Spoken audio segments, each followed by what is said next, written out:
Guys what's up, I hope you are doing well. I am Prithvi. So इस video में हम discuss करेंगे भारतीय संविधान के निर्माण के बारे में, मेकिंग ऑफ द कॉन्स्टिट्यूशन। इस वीडियो में हम देखेंगे कि संविधान सभा की मांग कैसे उठती है, संविधान सभा का गठन कैसे होता है, संविधान सभा के सदस्यों का चुनाव किस तरह से होता है, प्रत्यक्ष रूप से होता है या अप्रत्यक्ष रूप से होता है। तो बहुत सारे टॉपिक हैं जो हमारे इस वीडियो में क्लियर हो जाएंगे और ये हमारा वीडियो सभी एग्जाम के लिए यूज़फुल है। तो चलिए गाइस अपना डिस्कशन स्टार्ट करते हैं।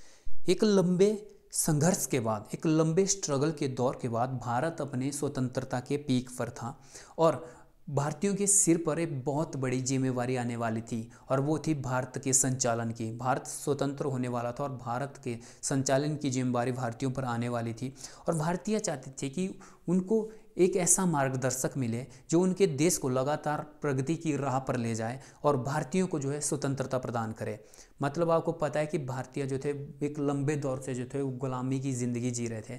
अब वो चाहते थे कि उनको हर तरह की स्वतंत्रताएं प्राप्त हों, राजनीतिक, आर्थिक, सामाजिक सभी तरह की स्वतंत्रता जो उनको मिले। और भारतीय चाहते थे कि उनको एक ऐसा मार्गदर्शक मिले जो केवल उनका ही मार्गदर्शन ना करे बल्कि उनके आने वाली जो भावी पीढ़ियाँ हैं ना उनका भी मार्गदर्शन करे, और वो था हमारा भारतीय संविधान। अब भारतीय संविधान को बनाने के लिए जो है हमारे पूर्वज थे जिन्होंने जो भारतीय संविधान बनाया ना, उनको बहुत स्ट्रगल करना पड़ा था। बहुत सारे देशों के संविधानों को जो खंगालना पड़ा था, जिसके बाद हमारा संविधान बना था। ओके, सबसे पहला पॉइंट है हमारा भारतीय संविधान की मांग। देखो इस भारतीय संविधान की मांग सबसे पहले बाल गंगाधर तिलक जी द्वारा 1895 में स्वराज विधेयक में जो की गई थी। उसके बाद महात्मा गांधी जी ने 1922 में डायरेक्ट या इनडायरेक्ट तौर पर जो कहा था कि भारतीय को अपना भाग्य लिखने का अधिकार है। मतलब उन्होंने डायरेक्ट तो नहीं कहा लेकिन इनडायरेक्ट तौर पर कहा कि भारत में जो है अपना संविधान होना चाहिए। और संविधान सभा के गठन का विचार 1934 में एम.एन. रॉय ने रखा। ठीक है, विचार तो बहुत सारे हमारे लीडर के माइंड में था, जैसे महात्मा गांधी, बाल गंगाधर तिलक, लेकिन संविधान सभा में या संविधान सभा के गठन का जो विचार जो वो किसने रखा, 1934 में एम.एन. रॉय ने। मोस्ट इंपॉर्टेंट क्वेश्चन है, एग्जाम में बार बार पूछा जाता है। फिर क्या होता है कि 1935 में भारतीय राष्ट्रीय कांग्रेस, उस समय की सबसे बड़ी राजनीतिक समूह बोल सकता हूँ मैं इसको, जिसने हमारे स्वतंत्रता में जो बहुत बड़ा सहयोग किया था। तो 1935 में भारतीय राष्ट्रीय कांग्रेस ने पहली बार भारत के संविधान के निर्माण के लिए आधिकारिक रूप से संविधान सभा के गठन की मांग की। ठीक है, किससे की? तो ब्रिटिश सरकार से। और किससे करेंगे 1938 में भारतीय राष्ट्रीय कांग्रेस, 1938 में भारतीय राष्ट्रीय कांग्रेस की ओर से पंडित जवाहरलाल नेहरू, उस समय के बहुत फेमस लीडर हुआ करते थे। 1938 में कांग्रेस, भारतीय राष्ट्रीय कांग्रेस, तो भारतीय राष्ट्रीय कांग्रेस का स्थापना मुझे पता है आप लोगों को पता होगा कि कब हुई होगी, आप कमेंट बॉक्स में बता देना मुझे।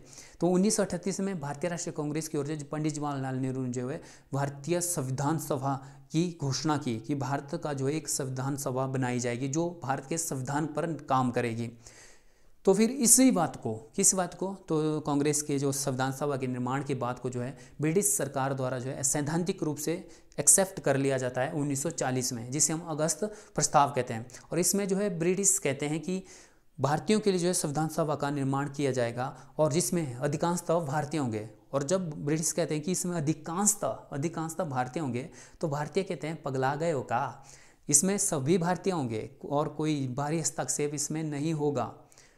ठीक है, और इसी के तहत जो है 1940 के अगस्त प्रस्ताव को जो क्या कर दिया जाता है, भारतीयों द्वारा अस्वीकार कर दिया जाता है, कांग्रेस द्वारा अस्वीकार कर दिया जाता है। फिर 1942 में 1942 में स्टैफोर्ड क्रिप्स जो है भारत सरकार द्वारा जो है, ब्रिटिश सरकार द्वारा भारत में ये भेजे जाते हैं एक प्रारूप के साथ।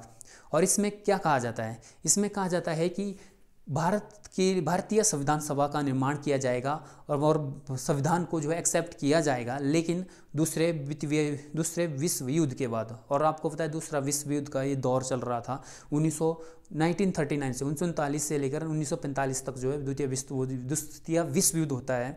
तो उसके बाद जो है संविधान सभा का निर्माण किया जाएगा। तो इसको जो है मुस्लिम लीग द्वारा इसका बहिष्कार किया जाता है, इसको जो एक्सेप्ट नहीं किया जाता, मतलब इसको स्वीकार नहीं किया जाता, इसका विरोध किया जाता है। और मुस्लिम लीग जो है दो संविधान सभाओं के निर्माण की बात करता है। मतलब सीधी बोले तो वो भारतीय विभाजन की मांग रखता है कि भारत का विभाजन किया जाए। सॉरी।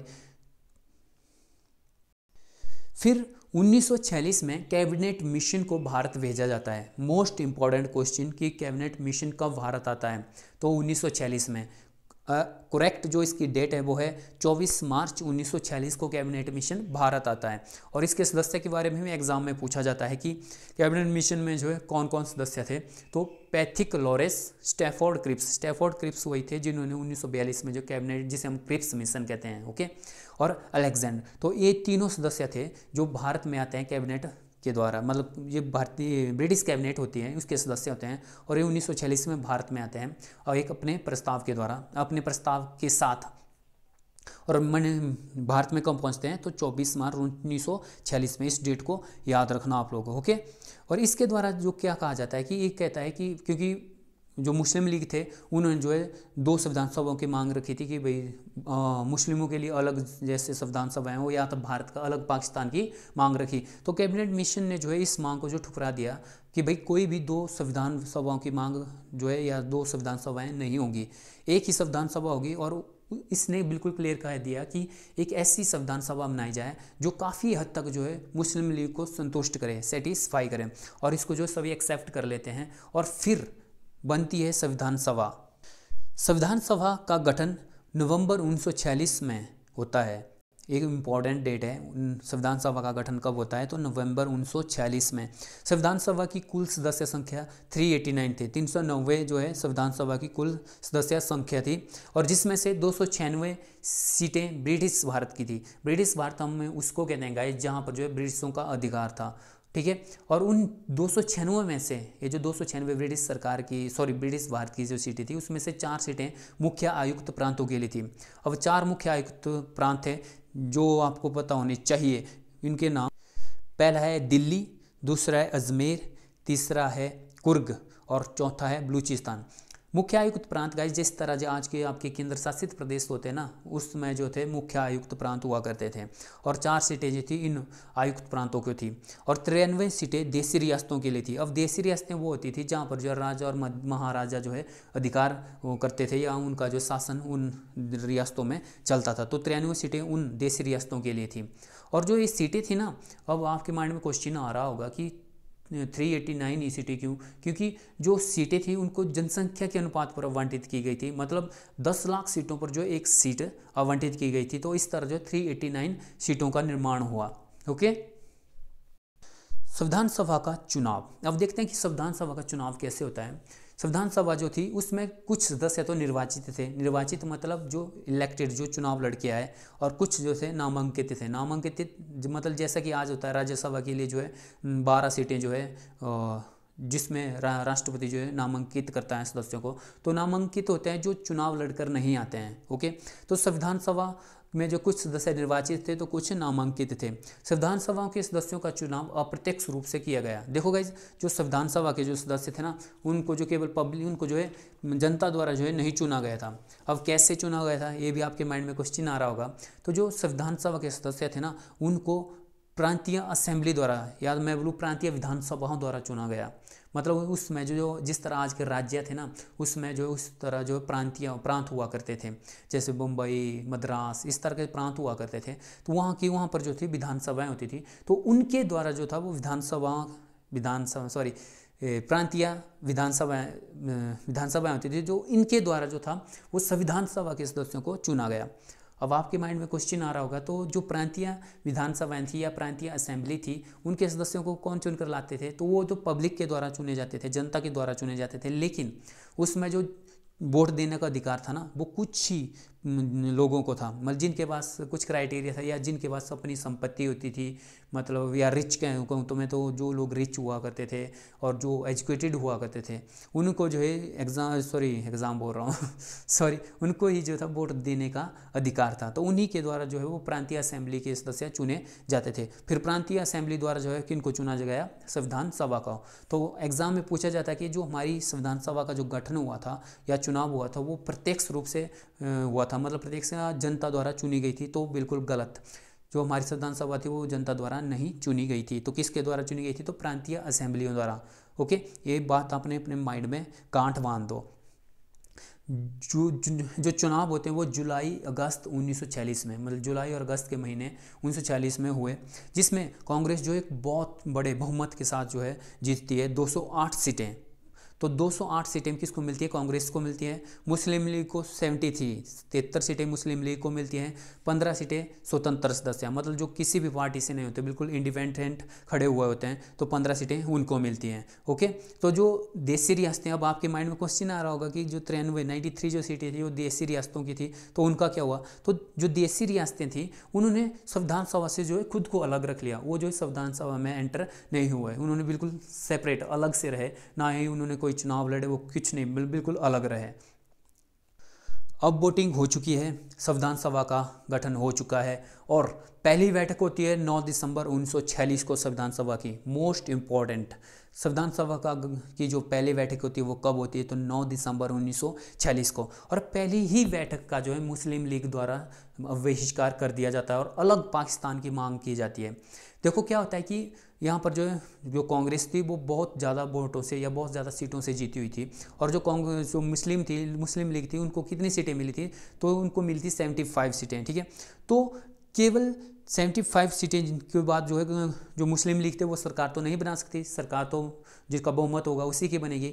तो इससे क्या हुआ कि जो मुस्लिम जो बड़े लीडर हुआ करते थे उन्होंने क्या देखा कि इससे तो मुस्लिमों के जो अधिकार हैं, ठीक है, या तो मुस्लिमों के जो हित हैं उनकी रक्षा नहीं हो सकती, तो इसके लिए उन्होंने इस पहली ही बैठक क्या क्या कर दिया? बहिष्कार कर दिया और उन्होंने अलग पाकिस्तान की मांग की, एक मुस्लिम बहुल देश की बात की कि हमारे लिए जो एक अलग से देश दिया बनाया जाए भारत का विभाजन करके। पहली बैठक जो होती है उसमें 211 सदस्यों ने हिस्सा लिया। अब 211 ही क्यों रहे? क्योंकि मुस्लिम लीग जो थी वो इससे अलग हो चुकी थी, इन्होंने इसमें भाग नहीं लिया था। और जो पहली बैठक होती है ना उसी में डॉक्टर सच्चिदानंद सिन्हा जी को जो है अस्थायी अध्यक्ष चुना जाता है। जो डॉक्टर सच्चिदानंद सिन्हा थे ना, ये जो थे संविधान सभा के जो सभी सदस्यों में सबसे वरिष्ठ थे, सबसे एज्ड जो पर्सन थे वो कौन थे? सच्चिदानंद सिन्हा। और क्वेश्चन पूछा जाता है कि संविधान सभा की अस्थायी अध्यक्ष किन से चुना गया था? तो डॉक्टर सच्चिदानंद सिन्हा को चुना गया था। बाद में डॉक्टर राजेंद्र प्रसाद जो हमारे पहले राष्ट्रपति भी बनते हैं, तो डॉक्टर राजेंद्र प्रसाद को संविधान सभा के स्थायी अध्यक्ष या स्थायी सदस्य या अध्यक्ष निर्वाचित हुए और डॉक्टर HC मुखर्जी व VT कृष्णमाचारी सभा के उपाध्यक्ष चुने गए। ये भी मोस्ट इंपॉर्टेंट है गाइज, इसके उपाध्यक्ष याद रहे ना रहे, लेकिन इसका अध्यक्ष आपको पता होना चाहिए वो कौन है? डॉक्टर राजेंद्र प्रसाद जो है चुने गए थे। पहली बैठक के बाद 13 दिसंबर 1946 को पंडित जवाहरलाल नेहरू जी द्वारा जो है उद्देश्य का प्रस्ताव प्रस्तुत किया जाता है। इसी को हम प्रियम्बल कहते हैं, प्रस्तावना कहते हैं। यह कब प्रस्तुत की जाती है? 13 दिसंबर 1946 को। किसके द्वारा प्रस्तुत की जाती है? तो पंडित जवाहरलाल नेहरू ने जो इसे पेश किया था। 22 जनवरी 1947 को सर्वसम्मति से इसे स्वीकार कर लिया, मतलब इससे जो है किसी ने मना नहीं किया, मतलब कोई भी जो है इसके अगेंस्ट में जो है वोटिंग नहीं की, इसे सर्वसम्मति से जो है इसे एक्सेप्ट कर लिया गया। और जो प्रियम्बल था, जो उद्देश्य का प्रस्ताव था ना, वो हमारे संविधान में जो है इसने बहुत काफ़ी प्रभावित किया हमारे संविधान को। अब कैसे किया? देखो गाइस, जो प्रस्तावना है ना वो हमारे संविधान का क्या है? एक मार्गदर्शक है। देखिए, अगर आप UPSC की तैयारी कर रहे हो, ठीक है, और आपको सिलेबस ही पता नहीं है तो आप तैयारी कैसे करोगे? ठीक है, अब आपके सामने जो क्या होना चाहिए? एक मार्गदर्शक होना चाहिए जो बताए आपको कि किस किस तरह से जो है आपको आपकी तैयारी करनी है। तो सेम इसी तरह जो है प्रियम्बल था, प्रस्तावना थी, जो हमारे संविधान के निर्माण में जो है इसने बहुत महत्वपूर्ण भूमिका निभाई, जो लगातार जो है हमारे संविधान को क्या कर रही थी? डायरेक्शन दे रही थी, लगातार उसका मार्गदर्शन कर रही थी। उसके बाद भारतीय स्वतंत्रता अधिनियम 1947 ने सभा की स्थितियों में 3 परिवर्तन किए। अब आपके माइंड में आ रहा होगा कि ये भारतीय स्वतंत्रता अधिनियम 1947 क्या है? तो जब 1947 में इस अधिनियम को लाया गया और इसमें कहा गया है कि जब तक संविधान बनकर तैयार नहीं हो जाता तब तक दोनों डोमिनियन, मतलब भारत और पाकिस्तान में जो है भारत शासन अधिनियम 1935 के तहत ही प्रांतीय सभाओं में या प्रांतों की जो सरकार है ना उनका संचालन चलेगा। तो किसके तहत चलेगा? भारत शासन अधिनियम 1935 जो है भारत में तब तक क्या रहेगा? प्रभावी रहेगा। ओके, तो 1947 भारत स्वतंत्रता अधिनियम ने सभा की में जो है 3 परिवर्तन किए। पहला परिवर्तन था कि सभा को पूरी तरह संप्रभु बनाया गया, मतलब जो हमारी संविधान सभा थी ना, वो जो बिल्कुल स्वयं डिसीजन लेने के लिए जो है कैपेबल थी। मतलब इसके तहत कहा गया है कि ये जो है जो ब्रिटिशों द्वारा जो कानून भारत में बनाए गए हैं उनको समाप्त कर सकती है, उन्हें थोड़ा सा परिवर्तन करके उनको लागू रख सकती है। तो ये सारा का सारा जो अधिकार था वो किसको दे दिया गया है, वो संविधान सभा को दे दिया गया। दूसरा था संविधान सभा का एक विधायिका भी बन गई। देखो गाइस, ये मोस्ट इंपॉर्टेंट है, इस पॉइंट को आप बिल्कुल ध्यान से सुनिएगा। जो हमारी संविधान सभा थी ना, ये जो है 2 तरह से काम करती थी, मतलब 2 तरह जो है काम करती थी। एक था संविधान बनाने के रूप में और दूसरा था कानून बनाने के रूप में। ठीक है, जब बैठक जो थी, जब संविधान सभा की बैठक जो है वो संविधान के निर्माण के लिए होती थी, तो उसकी अध्यक्षता डॉक्टर राजेंद्र प्रसाद जी करते थे। और जब आप यहाँ पर देखिए, यहाँ पर बिल्कुल साफ साफ लिखा है मैंने, जब भी संविधान सभा की बैठक संविधान बनाने के लिए होती थी तो इसकी अध्यक्षता डॉक्टर राजेंद्र प्रसाद करते थे।